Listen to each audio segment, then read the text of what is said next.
سنة 2007 دخل راجل إنجليزي اسم الشرطة في لندن وقال لهم إنه فاقد الذاكرة. قال لهم إنه مش فاكر غير اسمه جون داروين وإن عنده زوجة وولدين. الشرطة في الأول افتكرته تايه أو يمكن عنده مشكلة عقلية، لكن لما أخدوا بياناته وبدأوا يدوروا وراه اكتشفوا حاجة غريبة جدا. جون كان شخص مفقود بقاله أكتر من 5 سنين، اختفى في البحر من غير أي أثر واتعملت له شهادة وفاة رسمية، يعني الراجل اللي واقف قدامهم حي على الورق كان ميت. اتصلوا بولاده ولما جم القسم وشافوا ابوهم قدامهم بعد 5 سنين كانوا مصدومين طبعا. ابوهم اللي عاشوا السنين دي كلها مقتنعين انه مات رجع فجأة للحياة. وطبعا السؤال اللي كان عند الكل ساعتها هو جون كان فين طول ال5 سنين دول؟ بس ولاد جون ما كانوش يعرفوا ان اجابة السؤال ده هتحول اسعد لحظة عاشوها لواحدة من اسوأ الصدمات في حياتهم، لان ابوهم كان مخبي عنهم سر اغرب بكتير من مجرد انه كان مفقود. والمضحك ان السر اللي عاش 5 سنين كاملين مستخبي في الاخر هتقع كل حكايته بسبب صورة على الانترنت. تعالوا نرجع لسنة 2002 ونبدأ من الأول. أهلا بيكم في الراوي مع أحمد راوي. من ان انا قلت للنيابه انهم 20 سنه من الواضح الملموس ورا كل روايه في راوي بيحكيها. جون داروين كان راجل بريطاني متجوز من آن داروين بقالهم أكتر من 30 سنة. الاتنين عندهم ولدين كبار، مارك وأنتوني. كانوا عايشين قدام البحر على طول. البيت بتاعهم كان رقمه 3، وجون كان كمان مشتري البيت اللي لازق فيه على طول ورقمه 4. البيت رقم 4 كان ناوي يقسمه غرف ويأجرها. والحاجة المهمة اللي لازم تفتكروها إن البيتين كانوا متوصلين ببعض بباب داخلي جوه الحيطة. وخلي الباب ده في دماغك، لأن الراجل اللي عمله غالبا ما كانش متخيل إنه في يوم من الأيام هيبقى أهم باب في حياته. جون ما كانش عنده البيتين دول بس، كان عنده كمان حوالي 12 وحدة سكنية، حاجة تبين لك من بره ان الراجل ده غني جدا، لكن الحقيقة ما كانتش كده. جون في الاساس كان شغال حارس في سجن ودخله عادي جدا. كل العقارات تقريبا كان واخدها بقروض ورهون من البنوك، وفكرته كانت منطقية على الورق، يأجر الوحدات، الايجارات تسد الاقساط، وبعد سنين العقارات دي كلها تبقى ملكه. بس المشكلة ان جون ما كانش احسن شخص في العالم في ادارة الفلوس، ومع الوقت بعض العقارات احتاجت تصليحات ومصاريف، والايجارات ما بقتش مغطية كل حاجة، والديون والفوائد بدأت تتراكم، والموضوع قرب يوصل لمرحلة انهم يخسروا العقارات كلها. آن كانت بتتابع الحسابات مع جون، وفي يوم قعدت معاه وقالت له ان الوضع ما بقاش ينفع يكمل كده ولازم يلاقوا حل قبل ما كل حاجة تضيع. جون قال لها انا فعلا بفكر في الموضوع ده طول الوقت، مفيش غير حل واحد. أنا افتكرت انه اخيرا اقتنع انه يعلن افلاسه، وده كان حل قاسي لان معناه انه ممكن يبيعوا ممتلكاتهم ويسددوا اللي يقدروا عليه ويبداوا من الصفر، لكن على الاقل حل قانوني. فقعدت تطمنه وتقول له انها هتفضل معاه مهما حصل. جون بص لها مستغرب وقال لها مين قالك ان انا هعلن افلاسي؟ قالت له امال ايه الحل؟ قال لها بكل هدوء انا هزيف موتي. يعني ان دخلت الكلام متوقعه ان هم يناقشوا عدد جدولة الديون، خرجت منها جوزها بيقول لها هنموتني. جون شرح لها انه هيعمل تأمين على حياته، وبعد كده هيعمل نفسه مات في حادثة في البحر. هو كان عنده كانو او مركب صغير بيبقى لشخص واحد، وكان قبل كده بيستخدمه كهواية، والخطة كانت انه يبدأ يظهر للناس انه رجع يهتم بالكانو ده تاني، وفي اليوم المناسب يشيل الكانو ويطلع ناحية البحر قدام الجيران عشان اكتر من شخص يشوفه، وينزل المية ويجدف مسافة، وبعد ما يبعد عن المنطقة يغير اتجاهه ويروح لساحل تاني خالص، وهناك ينزل يتخلص من الكانو والمجداف بالطريقة اللي تخلي الناس تفتكر انه حصل له حادثة. وفي نفس الوقت ان تاخده بالعربية من نقطة متفقين عليها وتوصله لمكان بعيد يعيش فيه فترة، وبعدها ترجع البيت تستنى شوية وتتصل بالشرطة وتبلغ ان جوزها خرج من البحر ومرجعش. فالشرطة تدور وما تلاقيهوش، وبعد وقت كفاية الكل هيقتنع انه مات. ان كانت بتسمع الخطة ومش مصدقة نفسها. قالت له بعيدا عن ان ده نصب وجريمة، انت فاكر ولادك هيحصل لهم ايه لما يعرفوا ان ابوهم مات؟ بلاش ولادك، ابوك وامك،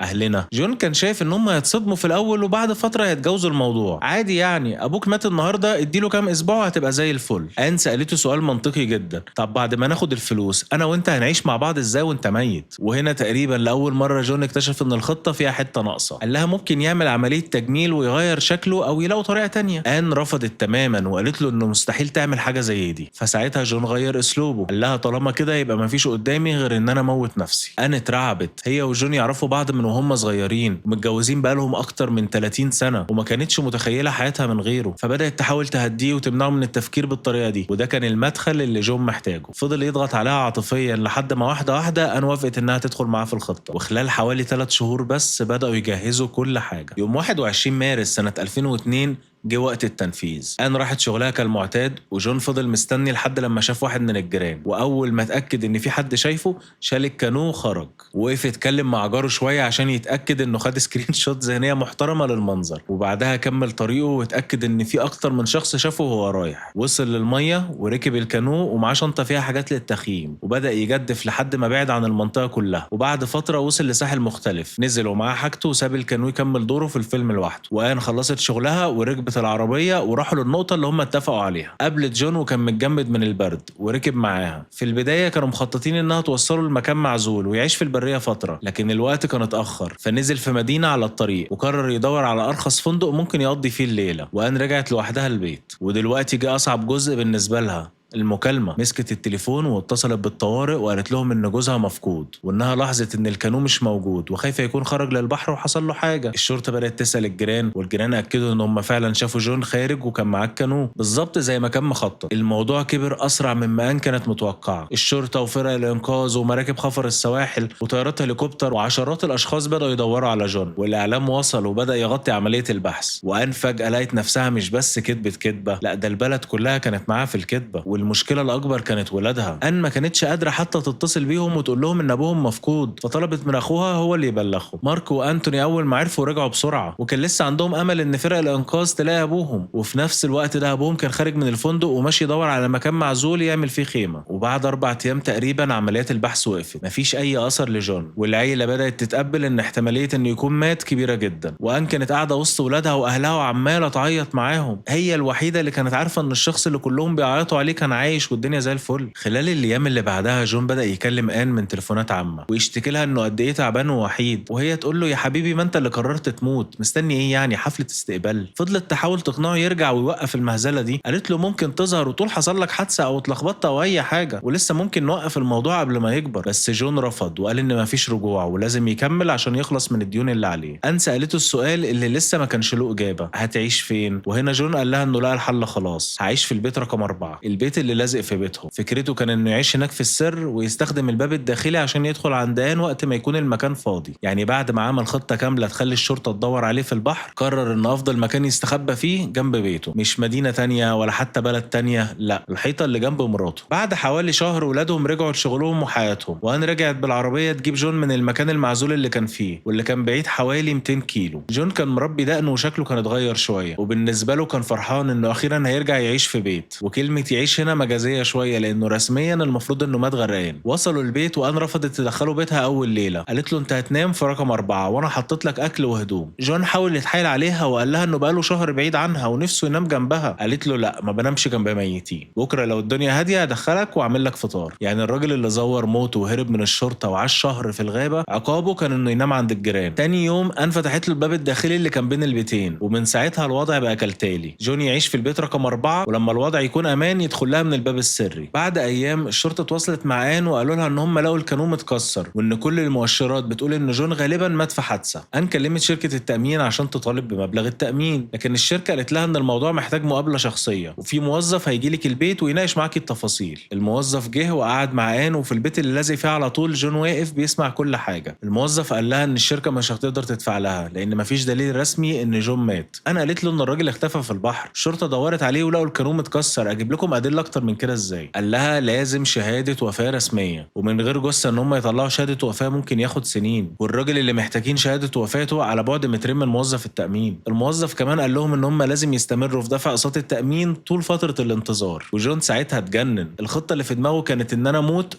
اخد الفلوس، طلعت ان انا اموت ونستنى سنين ونفضل ندفع طول ما انا ميت لحد ما شهاده الوفاه تطلع. بعد ما الموظف مشي جون قال لان لازم يلاقوا طريقه يسرعوا بيها استخراج شهاده الوفاه، وان خلاص بدات تتعب من الكذب وحاولت ترفض، وجون ضغط عليها وقال لها ان هما الاثنين بقوا خلاص في الهوا سوا، ولو هو سلم نفسه هي كمان هتتورط معاه. فان راحت للشرطه وحاولت تقنع المحققه ان العيله محتاجه شهاده وفاه عشان يعرفوا يقفلوا الصفحه ويكملوا حياتهم، والمحققه تعاطفت معاها وقالت لها ان الموضوع صعب لكن ممكن تحاول ترتب مقابله تساعد في تسريع الإجراءات. وخلال فترة الانتظار جون كان قاعد في البيت رقم 4 وبدأ يزهق. كان بيقضي وقته على الكمبيوتر يلعب أونلاين ويتكلم مع ناس ما يعرفهاش. وبعد ما دقنه طولت جدا وشكله اتغير بدأ ياخد راحته شوية. وبعدين عمل خطوة أخطر، بدأ يدور في السجلات القديمة ووصل لبيانات طفل مات وهو رضيع من حوالي 50 سنة. الطفل كان اسمه جون جونز، ولو كان عايش كان عمره هيبقى قريب جدا من عمر جون داروين. وباستخدام بياناته جون قدر يطلع ورق وجواز سفر باسم جون جونز، لكن بصورة جون داروين نفسه لكن بدقنه الجديدة. يعني احنا عندنا دلوقتي جون داروين وده ميت رسميا، وجون جونز وده ميت وهو لسه طفل رضيع، وفي جون داروين الحي عايش باسم جون جونز الميت. احنا كده محتاجين سبورة. في ديسمبر 2002 العيلة كلها اتجمعت عند آن عشان الكريسماس. الولاد كانوا موجودين، واهل جون كانوا موجودين، واهل آن كانوا موجودين، وكلهم كانوا بيتكلموا عن جون وذكرياتهم معاه. والشخص الوحيد اللي كان ناقص كان جون، او ده اللي هم كانوا فاكرينه، لان جون كان موجود حرفيا ورا الحيطة في البيت اللي جنبهم وسامعهم وهم بيتكلموا عنه. والأول مرة بدأ فعلا يحس بالاشتياق لعيلته، لكن رغم ده كمل في الخطة. وبعد انتظار طويل اتعملت جلسة في فبراير سنة 2003 عشان موضوع شهادة الوفاة. أن وولادها حضروا، وأن اتكلمت عن قد ايه صعب عليهم يعيشوا من غير جثة ومن غير جنازة ومن غير حتى شهادة وفاة تخليهم يحسوا ان في نهاية للقصة. وقالت ان الشهادة ممكن تساعد العيلة أخيرا انها تتحرك لقدام. وفي الآخر صدر القرار باستخراج شهادة وفاة لجون. أن وقفت مع أولادها ورموا ورود في البحر كوداع أخير لأبوهم، وأبوهم كان مبسوط في البيت لأن شهادة الوفاة بتاعته طلعت. وبعدها بدأت فلوس التأمين توصل. المبلغ الإجمالي كان حوالي 400,000 دولار. جون استخدم جزء من الفلوس دي في سداد الديون، وبعدها باع الوحدات العقارية اللي كان يملكها ما عدا البيت رقم 3 والبيت رقم 4، وبقى معاهم مبلغ محترم من غير الديون اللي كانت خانقاهم. من الناحية المالية الخطة نجحت، لكن جون كان عنده مشكلة واضحة. هو غني بس ميت، مش هيقدر يعيش حياة طبيعية في انجلترا، بس برضه عنده جواز سفر بهوية جديدة. فبدأ هو وآن يسافروا يدوروا على بلد يبدأوا فيها حياتهم من جديد. وبين سنة 2003 و2005 لفوا أكتر من دولة، وجون كان بيدور على فرصة استثمارية. وفي مرة خسر حوالي 50,000 دولار في أمريكا لما ست أقنعته بفرص استثمار في مزرعة وطلعت نصاب. ودي بصراحة من اللحظات الجميلة في القصة. الراجل عامل عملية نصب على دولة وشركات تأمين وعيلته كلها، راح أمريكا اتنصب عليها على طول. بلد النصب. بعد لف كتير جون شاف إن أنسب مكان ليهم هو بنما. البلد عجبته وكان شايف إن الحياة هناك أرخص وإن ممكن يبدأوا مشروع جديد. وخطة جون كان إنهم يشتروا مكان وأرض جنب البحر ويفتحوا مشروع له علاقة بالمراكب والسياحة. أن قالت لولادها إنها عاوزة تسافر بنما فترة تغير جو بعد وفاة أبوهم، والولاد بحسن نية شجعوها. وجون وآن سافروا مع بعض، لكن آن كانت بتحاول تخليه يبعد عنها في المطار عشان محدش بالصدفة يشوفهم سوا. وصلوا بنما وعجبتهم جدا، والأول مرة من سنين قدروا يمشوا مع بعض من غير ما كل 5 دقايق واحد منهم يبص وراه. وتعرفوا على وكيل عقارات ومراته وبدأوا يشوفوا شقق وأماكن مناسبة. وفي يوم وكيل العقارات طلب منهم إن هم ياخدوا صورة تذكارية مع بعض، صورة عادية جدا. جون واقف وآن واقفة والوكيل معاهم، ولا واحد فيهم كان يعرف إن الصورة دي بعد فترة هتبقى أغلى صورة تصورها في حياته. جون وآن اشتروا شقة وكمان أرض وكانوا ناويين يعملوا عليها المشروع. آن رجعت إنجلترا عشان تبيع البيتين رقم 3 و4 وتجهز نفسها عشان الانتقال النهائي خلاص. وقالت لأولادها إن هي مش قادرة تكمل في البيت بعد وفاة أبوهم، وإنها محتاجة تبدأ حياة جديدة في مكان جديد. ورغم إن القرار كان صعب عليهم دعموها. وفي سنة 2007 وبعد حوالي 5 سنين من اختفاء جون، آن باعت البيتين ولمت حاجتها وودعت ولادها وسافرت تعيش في بنما. وصلت للشقة لكن جون ما كانش موجود. كان سايب لها رسالة قابلها في مطعم، ولما قابلته لاحظت إن شكله كان متوتر. قال لها عندنا مشكلة، وصل قانون جديد متعلق بالإقامة وإنه محتاج شهادة حسن سير وسلوك من شرطة بلده الأساسية. وطبعا جون منتحل شخصية شخص تاني، ولو راح للشرطة ودوروا في هويته هيقولوا له أنت أصلا مت وأنت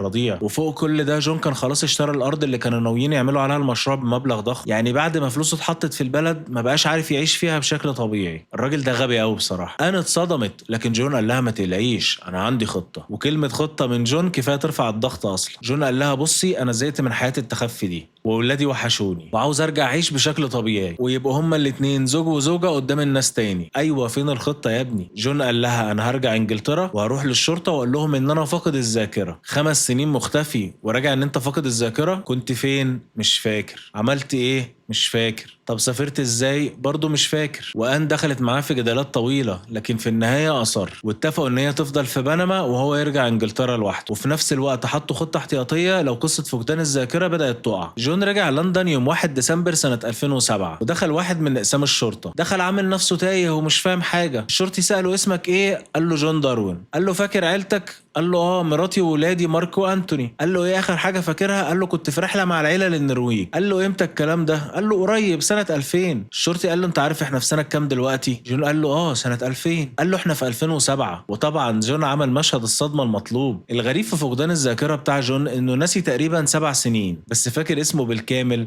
واسم مراته واسامي ولاده ورحله للنرويج. الشرطه بدات تبحث في بيانات جون واكتشفوا ان الشخص اللي قدامهم مفقود بقاله اكتر من 5 سنين ومعلن رسميا انه ميت وعنده شهاده وفاه. فاتصلوا بابنه الاكبر مارك افتكر في الاول ان في حد بيعمل فيهم مقلب لكنه راح للاسم ولما فتحوا له الباب وشاف ابوه قدامه انهار يا حبيبي. ابوه اللي عاش اكتر من 5 سنين مقتنع انه مات واقف حي قدامه ففضل يعيط ويحضن فيه. وبعدها جه انتوني وحصل نفس المشهد. وبالنسبه للولدين دي معجزه يعني ما كانوش يعرفوا ان ابوهم كان على بعد حيطه منهم. في الوقت ده ان كانت موجوده في بنما ومستنيه المكالمه. مارك اتصل بيها وقال لها ان ابوه ظهر وان بدات تعيط وتمثل دورها كويس قوي. وبعدها جون مسك التليفون وكلمها والاتنين بداوا يمثلوا على بعض قدام ابنهم. جون انا مش فاهم حاجه انا مش فاكر حاجه. وان يا حبيبي انت لسه عايش وحشتني. لو كان في اوسكار لاحسن زوجين في دور فاقد الذاكره والارمله المصدومه كان طبعا خدوها وش. مارك قال لامه تحجز اول طياره وترجع انجلترا على طول. لكن تاني يوم انا قالت له انها عندها اوراق ومشاكل خاصه بالاقامه لازم تخلصها الاول. ودي كانت حاجه غريبه. جوزك ميت من 5 سنين ورجع للدنيا وانت بتخلصي شويه ورق. طبعا الاعلام في انجلترا اتجنن بالقصه. وصحفي بريطاني اسمه ديفيد لي كان قريب من بنما وقتها. الصحفي ده كان مستغرب جدا انها لسه في بنما فقرر ان هو يروح لها. فسافر هناك وراح على عنوان شقه ان وفضل يخبط على الباب حوالي 40 دقيقه. وان كانت جوه بس مش عاوزه تفتح بس في الاخر فتحت له. ديفيد دخل وبدا يتكلم معاها بهدوء. ما سالهاش من اول دقيقه اسئله اتهام. بدا بمشاعرها احساسها لما عرفت ان جوزها حي. ليه لسه ما رجعتش انجلترا. انا قالت له انها عندها موضوع متعلق بالاقامه والفيزا ولازم تخلصه. وديفيد حس ان في حاجه مش طبيعيه لكنه حاول يكسب ثقتها وقال لها ان الصحفيين هيجوا هنا باعداد كبيره ومعظمهم مش هيبقوا هاديين زيه والافضل ان احنا نتحرك لفندق. وان وافقت وراحت معاه. وفي الوقت اللي هم قاعدين فيه صحفيين في انجلترا بداوا يدوروا على الانترنت. واحد منهم كتب على جوجل جون داروين وان داروين وبنما 3 كلمات. ومن نتائج البحث اللي ظهرت له الصوره اللي جون وان كانوا واخدينها مع سمسار العقارات في بنما وعليها تاريخ 14 يوليو 2006. يعني جون اللي بيقول للشرطه انه مش فاكر ال5 سنين اللي فاتوا عنده صوره في بنما مع مراته وسط الفتره دي. الصوره انتشرت بسرعه وسط الصحفيين ووصلت لديفيد. وديفيد راح لان وقال لها في صوره وصلتني واعتقد انك لازم تشوفيها. حط الصوره قدامها وقال لها انه واضح دلوقتي انها كانت بتكذب. ان بصت للصوره وانهارت. لكن حتى بعد الصوره ان وجون حاولوا يستخدموا الخطه الاحتياطيه. ان قالت للصحفي ان جون فعلا اختفى في البحر وانها كانت مقتنعه ان هو مات. لكن بعد 1.5 سنة تقريبا ظهر فجاه عند البيت وكان فاقد الذاكره. وبعد ما رجع عرف انهم خدوا فلوس التامين فقرروا يخفوا رجوعه لحد ما يصلحوا وضعهم المالي ويرجعوا الفلوس بعدين. الصحفي بدا يسالها اسئله منطقيه جدا. طب لو كنتوا ناويين ترجعوا الفلوس ليه ما رجعتوهاش بعد ما بعتوا العقارات؟ وليه رحتوا بنما؟ وليه كل ده استمر سنين؟ وكل سؤال كان بيعمل في القصه ثغره اكبر من اللي قبلها. وفي النهايه انا قالت له انها تعبت وعاوزه تنام. والصحفي نصحها انها ترجع انجلترا وتواجه الموضوع. في انجلترا الشرطه كانت خلاص وصلت لها الصوره وراحوا قبضوا على جون بتهمه النصب والاحتيال. وان رجعت انجلترا مع الصحفي في اليوم اللي بعده على طول. واول ما وصلت المطار الشرطه كانت مستنياها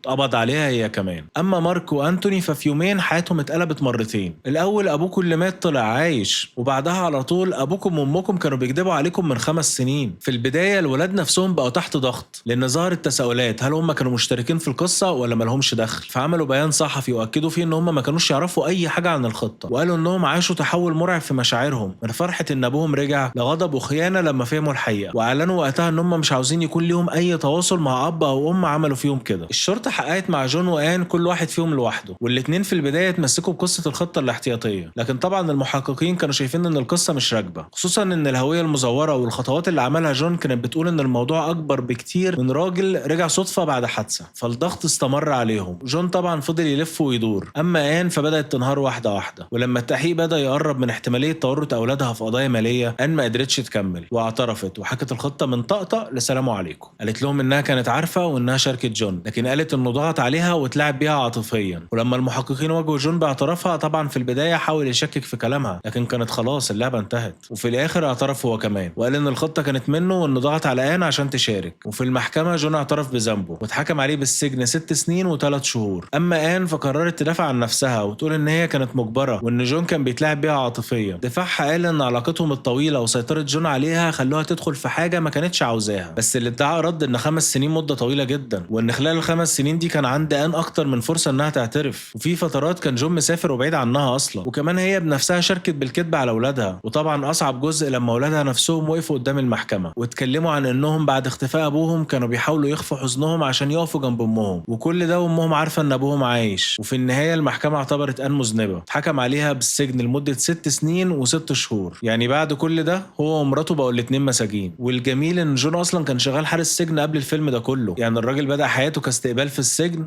ونهى حياته كنزيل. وهم في السجن فضل في تواصل بين جون وان لفتره. جون كان بيقول لها انه لسه بيحبها وانهم لما يخرجوا هيبداوا حياه جديده، لكن الوقت اللي ان كانت مسجونه فيه بدأت تراجع حياتها كلها. وفي النهايه قررت ان هي مش عاوزه تكمل مع جون وطلبت الطلاق، وهو حاول يرجعها في قرارها لكنها رفضت وقطعت التواصل تماما. اما علاقتها باولادها ففضلت مقطوعه وقت طويل، لكن في النهايه اولادها زاروها وبدأت علاقتهم تتحسن تدريجيا. وجون كمان حصل تواصل بينه وبين انتوني، لكن مارك كان قاطع علاقته بيه تماما. وبعد ما قضوا تقريبا نص مده الاحكام جون وان خرجوا من السجن. ان فضلت في انجلترا قريبه من اولادها، اما جون فاتجوز واحده فلبينيه وراح عاش معاها في الفلبين. ودي كانت نهايه حلقتنا النهارده، يا رب تكون عجبتكم واشوفكم الفيديوهات الجايه. سلام.